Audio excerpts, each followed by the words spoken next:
Assalamualaikum warahmatullahi wabarakatuh. Nama saya Fitria Puspitasari dengan nomor induk mahasiswa 2020901053 dari kelas PI2. Saya merupakan mahasiswi Universitas Islam Negeri Raden Fatah Palembang, program studi Psikologi Islam. Adapun maksud dan tujuan saya membuat video ini adalah untuk memenuhi tugas pada mata kuliah Psikologi Pendidikan dengan dosen pengampu Dr. Muhammad Uyun, MSI. Materi yang akan saya bawakan pada video kali ini adalah hubungan antara intelijensi dan emosi dengan belajar. Sebelum masuk ke materi utama, saya akan menjelaskan sedikit mengenai psikologi pendidikan. Psikologi pendidikan sendiri terdiri dari dua kata, yaitu psikologi dan pendidikan. Psikologi berasal dari dua kata juga, yaitu psyche atau jiwa dan logos atau ilmu. Secara harfiah, psikologi adalah ilmu jiwa. Pengertian psikologi sendiri lebih kepada ilmu yang mempelajari gejala-gejala jiwa pada manusia. Sedangkan pendidikan berasal dari kata didik yang mengandung arti perbuatan. Dalam pengertian luas, pendidikan dapat diartikan sebagai sebuah proses dalam metode-metode tertentu sehingga orang memperoleh pengetahuan, pemahaman, dan cara bertingkah laku yang sesuai dengan kebutuhan. Menurut Arthur, psikologi pendidikan adalah sebuah subdisiplin ilmu psikologi yang berkaitan dengan teori dan masalah kependidikan yang berguna dalam hal-hal tertentu.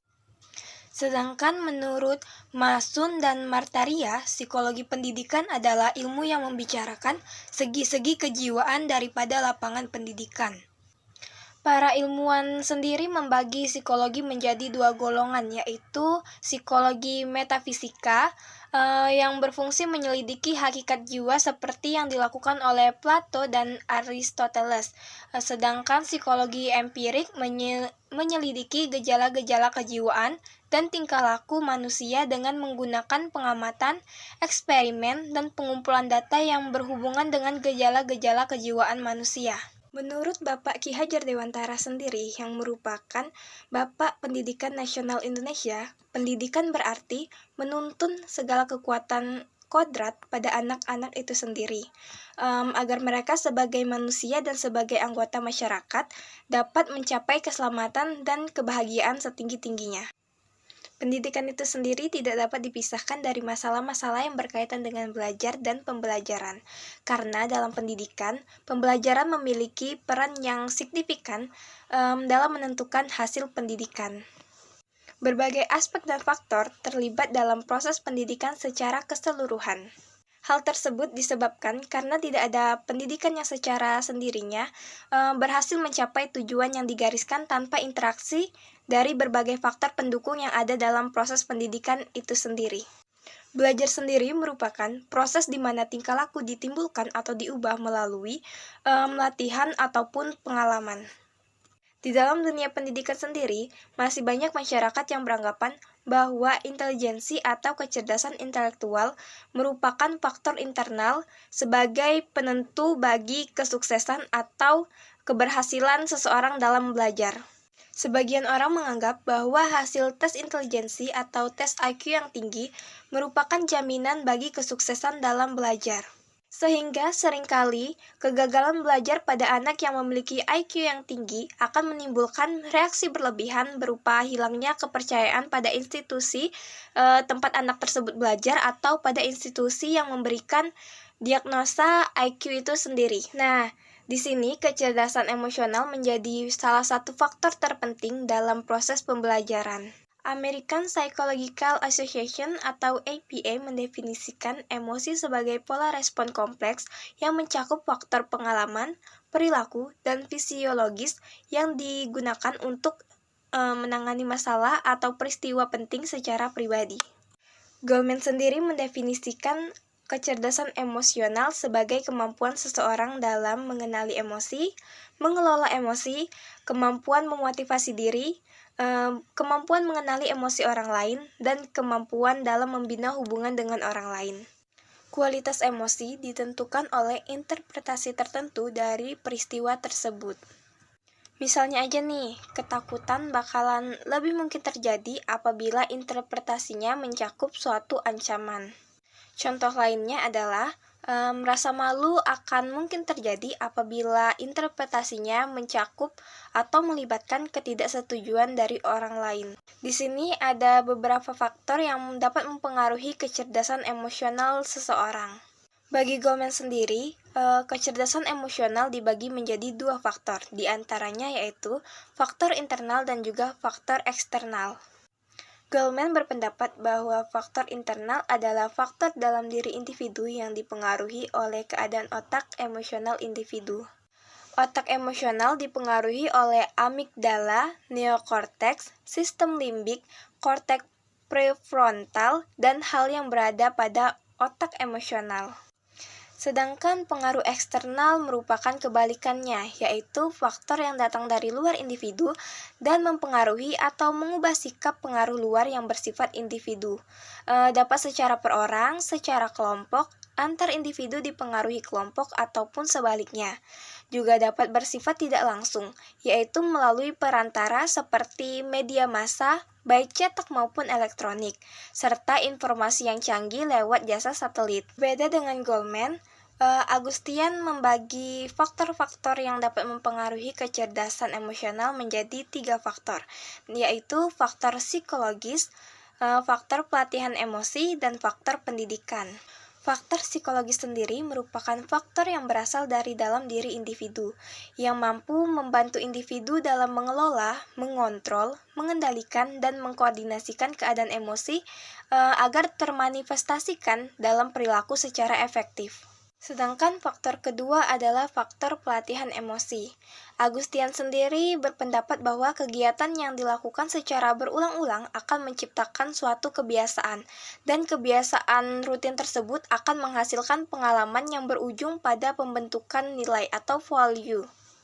Reaksi emosional pun, apabila dilakukan secara berulang-ulang, akan menimbulkan atau akan berkembang menjadi suatu kebiasaan. Nah, pengendalian diri ini nggak muncul begitu saja tanpa adanya pelatihan. Latihan simpel yang bisa kita lakukan adalah dengan cara berpuasa sunnah Senin Kamis. Ini bertujuan supaya reaksi emosional yang negatif dapat dilatih agar tidak dilampiaskan begitu saja, sehingga mampu menjaga tujuan dari puasa itu sendiri. Dan yang ketiga adalah faktor pendidikan. Pendidikan dapat menjadi salah satu sarana belajar individu untuk mengembangkan kecerdasan emosi, karena melalui pendidikan, individu dikenalkan dengan berbagai bentuk emosi dan bagaimana cara mengelolanya.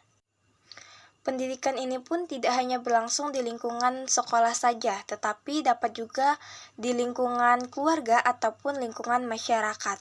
Selain faktor yang dapat mempengaruhi kecerdasan emosional, ada juga beberapa faktor yang dapat mempengaruhi intelijensi individu. Yang pertama adalah keturunan. Studi korelasi nilai-nilai tes intelijensi di antara anak dan orang tua atau dengan kakek neneknya menunjukkan adanya pengaruh faktor keturunan terhadap tingkat kemampuan mental seseorang sampai kepada tingkat tertentu. Yang kedua adalah latar belakang sosial ekonomi. Pendapatan keluarga, pekerjaan orang tua, dan faktor-faktor sosial ekonomi lainnya berkorelasi positif dan cukup tinggi dengan taraf kecerdasan individu, mulai usia 3 tahun sampai dengan remaja. Yang ketiga adalah lingkungan hidup. Lingkungan yang baik akan menghasilkan intelijensi yang baik, sedangkan lingkungan yang kurang baik akan menghasilkan intelijensi yang kurang baik pula. Yang terakhir atau yang keempat adalah kondisi fisik. Keadaan gizi yang kurang baik, kesehatan yang buruk, perkembangan fisik yang lambat menyebabkan tingkat kemampuan mental yang rendah. Beberapa peneliti melaporkan bahwa kecerdasan emosional dapat dipelajari dan diperkuat, sementara beberapa yang lain berpendapat bahwa kecerdasan emosional merupakan karakteristik bawaan. Kemampuan untuk mengekspresikan dan mengendalikan emosi sangat penting, tetapi demikian juga kemampuan untuk memahami, menafsirkan, dan menanggapi emosi orang lain. Para ahli mengemukakan bahwa ada 4 tingkat kecerdasan emosi yang berbeda, termasuk persepsi emosional, kemampuan bernalar menggunakan emosi, kemampuan memahami emosi, dan kemampuan mengelola emosi. Di dalam suatu hal, pastilah ada kekurangan dan juga kelebihannya. Kelebihan dari memiliki kecerdasan emosi yang tinggi adalah pandai dalam berinteraksi dengan orang lain. Hal ini berguna dalam membangun relasi dan chemistry dengan orang lain, karena seorang individu harus mampu bekerja dalam tim, bernegosiasi, mengemukakan pendapat, dan berkomunikasi dengan bijak. Dalam hal seperti inilah kecerdasan emosional berperan. Selain itu, orang dengan kecerdasan emosional umumnya bersikap asertif. Mereka mampu bersikap tegas tanpa melukai perasaan orang lain, dan mereka mampu membimbing tanpa menggurui. Bagi seorang leader, sikap seperti ini tentu sangat diperlukan. Selain memiliki banyak kelebihan, orang dengan kecerdasan emosi yang tinggi ini juga memiliki beberapa kekurangan. Di antaranya, sukar memberi dan menerima kritik negatif. Yang kedua, cenderung bermain aman. Jadi mereka cenderung menghindari hal-hal yang beresiko tinggi. Dan yang ketiga adalah memanipulasi orang lain. Sekian penjelasan dari saya. Apabila terdapat banyak kesalahan kata, saya mohon maaf. Kepada Allah saya mohon ampun. Wassalamualaikum warahmatullahi wabarakatuh.